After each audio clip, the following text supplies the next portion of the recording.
always a very disturbing sight when you see buildings beautifully designed and built being brought down by a state governor because the CFO of that particular property has been revoked. We have seen a lot of people go broke because of this. We have seen a lot of people go into depression. Some are people taking their life because the state governor revoked their CFO and demolished their property. If you are coming across our channel for the first time, do subscribe to our channel because we always provide you educative information that will be relevant to your real estate investment.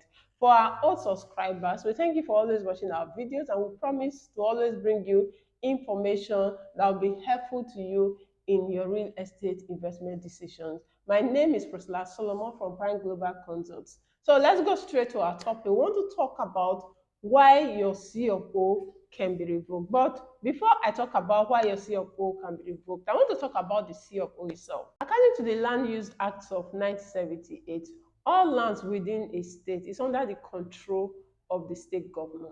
So the governor reserves the right to issue out a CFO, and at the same time also has the power to revoke that CFO. CFO is certificate of occupancy, which is issued by a state governor, transferring the ownership of a particular property to you to hold in trust for 99 years. There are two reasons why your CFO can be revoked. The first reason why the governor of a particular state can revoke your CFO is if it is for public interest. The governor can decide to revoke your CFO if the land is needed for public interest. For example, there might be needs to construct a road or a major project that will be of the interest of the entire public. So the state governor can decide to revoke your CFO. Secondly, the reason why the state governor can revoke your CFO is if you have contravened the provision of the CFO. So what happens if the state governor suddenly decides to revoke your CFO? As I earlier said, your CFO can be revoked under two reasons. The first reason is public overriding interest.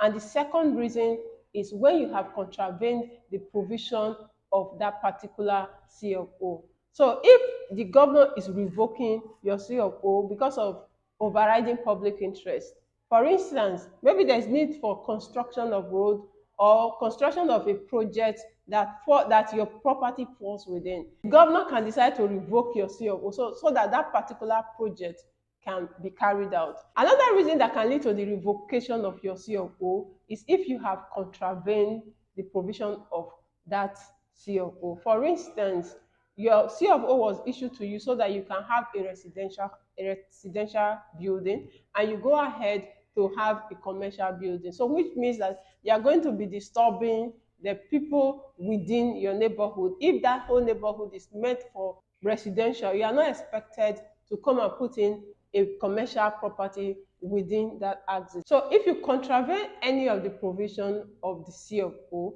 the governor reserves the right to revoke your CFO, and you are not expected to have any compensation from the state governor. If the governor decides to revoke your CFO, aside these two main reasons why the governor can revoke your CFO, you can go to court and seek redress. You can retain your property or ask for compensation from the state government. But now, let's talk about the process of issuing you a revocation. There's a process to go through before a revocation is finally issued by the state government. First of all, a notice has to be sent to the holder of that property, and that notice must be signed by the person that the governor has given the authority to do so. When you receive the notice of revocation of your CFO, the details are usually written there why your CFO have been revoked. Then you're going to find out if it is for overriding public interest or if you have contravened any of the provision of the CFO. If you find out that your CFO is unduly revoked by the state government, then what should you do? Now, you have the right to go to court and seek redress for the protection of your property or for the compensation from the state government.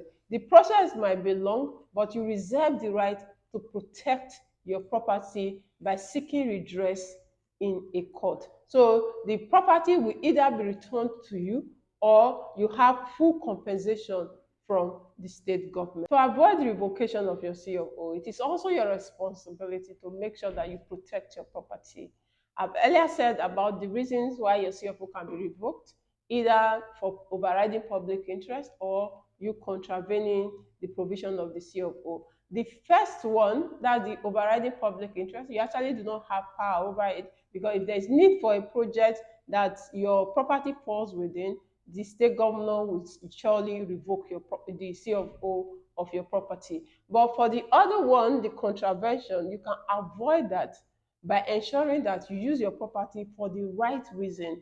The governor issued the CFO for either residential purpose, commercial, or for mixed. So whatever the governor gave you permits to do with your property, ensure that that's exactly what you do. I hope this video has been useful to you. If there are topics that you want us to attend to, please do leave them on the comment section, and also do ensure that you avoid these depressing moments of revocation of CFO or demolition of property. See, I see you again. Do stay blessed.